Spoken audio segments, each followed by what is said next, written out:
As we were approaching ANZAC Day on 25 April, I thought it was important to react to some videos on the ANZACs as well as the Gallipoli campaign, which was the ANZAC's birth by fire. Earlier in the week, I reacted to Sabaton History's Cliffs of Gallipoli Part 1. Today is Part 2. Let's get to it.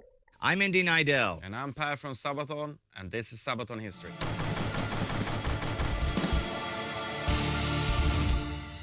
This is part 2 of Cliffs of Gallipoli. Now, we covered this song in 2 episodes, so I could cover 2 aspects of the topic. And the song took us all the way from Sweden to Turkey.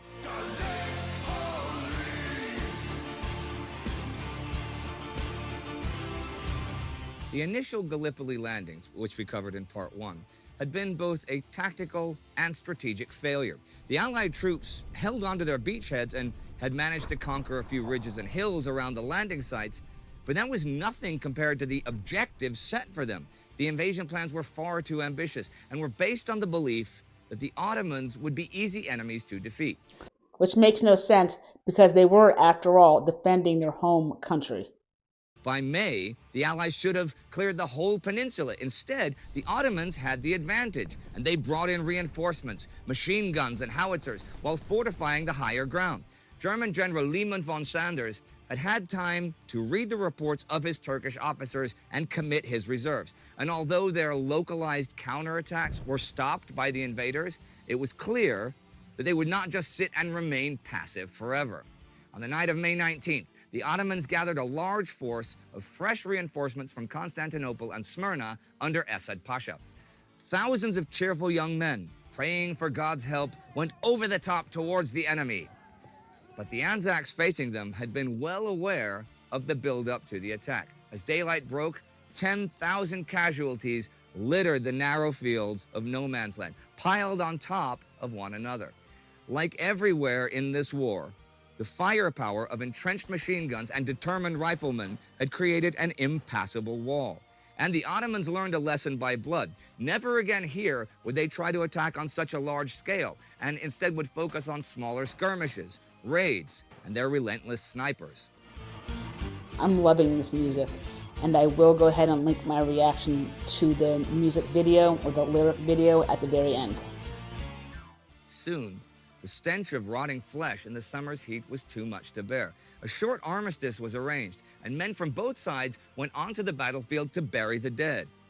It was the first time here that the men came to know each other without violence. Curious looks and even small gifts were exchanged. Trench warfare set in on the Gallipoli Peninsula, and soldiers on both sides realized they were going to be there for a while. To escape the constant threat of shells and sniper fire, men began to disappear under the earth into trenches and dugouts. The peninsula was soon transformed into a maze of trenches, saps, and strong points, zigzagging through the rough countryside. Both sides mined and countermined each other, while Saps? What is that? on the surface, skirmishes were fought all the time over the narrow plateaus, steep ridges, and hilltops. Places like Dead Man's Ridge, Battleship Hill, or Lone Pine were constantly contested, and yet, at ANZAC Cove, the men found ways to communicate with the enemy. I'm glad he mentioned Lone Pine because it is one of the most iconic battles in Australian history. There were about 7,000 Ottoman casualties and 2,000 Australian casualties. But what makes this battle so memorable is that 7 Aussie diggers actually received a Victoria Cross for their actions during this battle, which is the most ever given for one single engagement in all of Australian military history. No one wanted to die needlessly, so sometimes instead of bombs, they might throw a pack of cigarettes over the parapets or toss across a can of bully beef. The French on the far right at Helles had similar live and let live arrangements with their enemies. Like if both sides had to cross a certain gully to bring in fresh water, they would plant little flags or signposts, and as long as no one ventured further than that, they would not be shot at. In the British sector of Helles, though, there was no such fraternization. Ottoman high command loathed the British imperialists and thought them to be the major aggressor in this war. Both sides fired at the slightest sign of movement, harassed each other day and night with artillery, and gave no quarter during advances. The overall situation at Gallipoli changed little over the summer. The Allies needed more men and artillery to achieve anything bigger than taking the next ridge before them, and the Ottomans had all the time in the world to strengthen their defenses. Here and there, brave attacks and successful bluffs continued to improve the Allied positions, but they did not change the overall stalemate, and larger assaults led to massacres and huge casualties for both sides. While the Ottomans were defending their homeland against foreign invaders, the sense of the whole point of the campaign began to be lost among the Allies. Clearly, they were not winning this battle, and clearly they were not advancing towards Constantinople. They could not even advance towards the next ridge without losing friends and comrades. The dehydration due to the constant lack of water, which they had to import from across the sea, the ever-present sniper fire, the flies, fever, lice, dysentery, morale plummeted, as did the health of the soldiers. Trench conditions were horrible. I believe their ration was about 1 pint or 2 cups of water a day for washing, drinking, and bathing. Now, they did have access to water and wells, but 2 problems. 1, the Turks had actually poisoned some of the wells, and 2, the flies that were breeding on the dead bodies in no man's land were actually landing on feces as well as the water, spreading disease. And not to mention that during the summer months, when they went to take a bite of their food, they would always get a mouthful of flies because they were constantly swarming. And as you can imagine, dysentery and other diseases were just rampant in the trenches. And out of about 400,000 casualties at Gallipoli, about 25 or 30% were because of sickness, disease, and exhaustion. And let's not forget combat fatigue. Because of the precarious position of their trenches, they were not able to get rotated out like you would have seen on the Western Front. Because life at Gallipoli was never safe. You could dodge bullets, you could dodge shells, but it was harder to dodge illness or dodge exhaustion. High command was aware of the lack of progress, but what to do? Send in more men in the hope of achieving something? Was victory even still possible? And if not, how to end this? British Secretary of State for War Lord Kitchener feared the loss of British prestige in the Islamic world if they retreated. Such a retreat might also encourage other nations to join the Central Powers. But you know, the common soldiers cared little for such concerns. Exactly. Leave our hearts or fade away, live forever. They were far too young to die in such a way. August was supposed to change things. A new landing at Suvla Bay that would open the possibility of a left hook, and in concert with a breakout attempt at ANZAC Cove, would disrupt the Ottoman hold over the peninsula and finally open up a way to the Sarıyer Ridge. Diversions for the landing at Suvla took place all over the peninsula. But though there was still a lot of fight left in the exhausted ANZAC troops, the plans of high command were simply out of range of what was physically possible. And the landings at Suvla Bay faced the same problems as the landings before that we saw in Part 1. Under fire and in unmapped territory, the men quickly lost track of time and space. And although they advanced quite a bit inland, they were soon checked by determined Ottoman reserves and had to dig in. They did not meet any of their objectives. The August battles brought no major changes to the overall situation. A fatalistic mood set in over the Allied forces. In September and October, men and guns were further worn out, and the weather began to turn. The heat and the flies vanished, sure, but the approaching winter was even more threatening. The thought of evacuation began making the rounds. By October 14th, General Sir Ian Hamilton, in charge since the beginning, was dismissed, and General Sir Charles Munro took his place. Munro had a more realistic approach than Hamilton. By the end of October, he had visited all 3 landing sites and came to the conclusion that the whole campaign was nothing short of total disaster. The Ottomans still occupied the dominating heights, and the overall lack of sufficient artillery and supplies would not challenge that.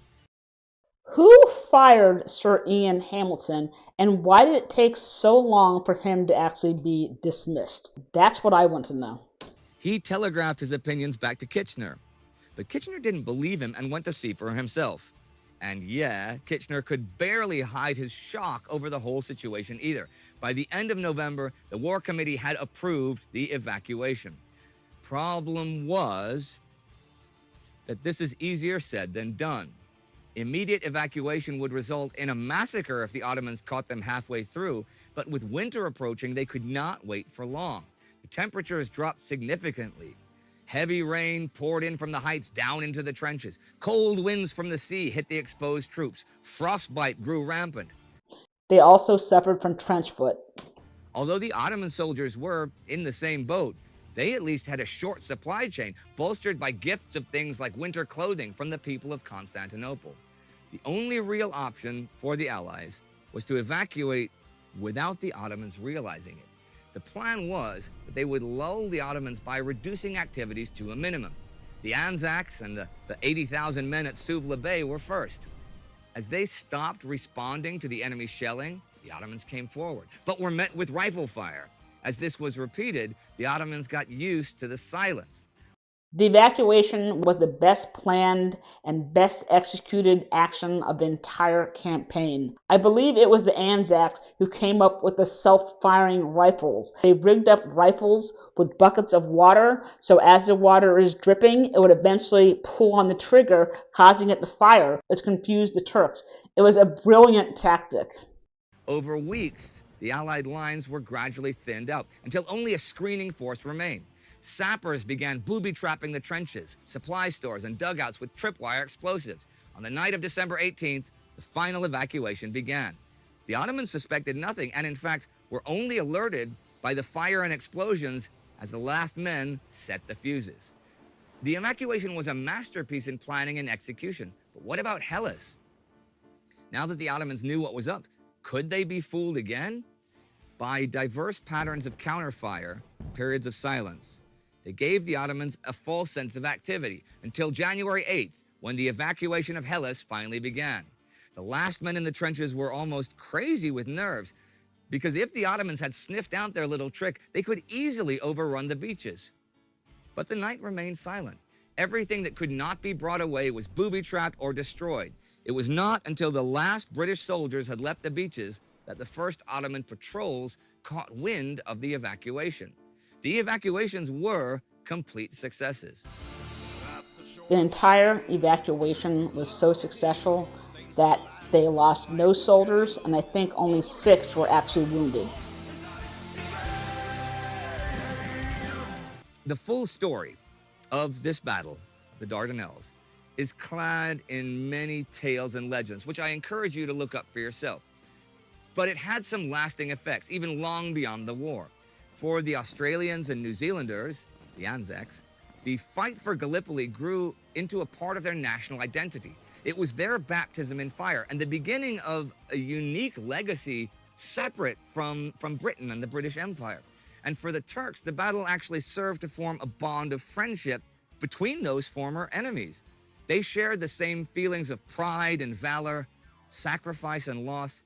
This is perhaps best expressed by the following words attributed to Mustafa Kemal Ataturk. Those heroes that shed their blood and lost their lives, you are now lying in the soil of a friendly country. Therefore, rest in peace. There is no difference between the Johnnies and the Mehmets to us, where they lie side by side here in this country of ours. You, the mothers who sent their sons from faraway countries, wipe away your tears. Your sons are now lying in our bosom and are at peace. After having lost their lives on this land, they have become our sons as well. Well said. The Turks actually do commemorate Anzac Day with the Anzacs on 25 April every year.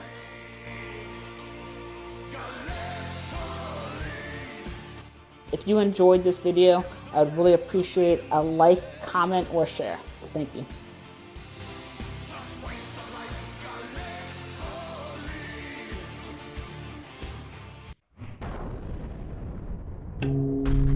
The Gallipoli campaign may as well have been known as Operation Food Bar. With that being said, let us always remember the men, or actually the kids, that actually fought in that battle, many of them never returning home, lest we forget. If you want to learn more about the ANZACs, then here you go. And once the lyrical music video of this battle and song is up, I'll put it right here. Thanks for watching.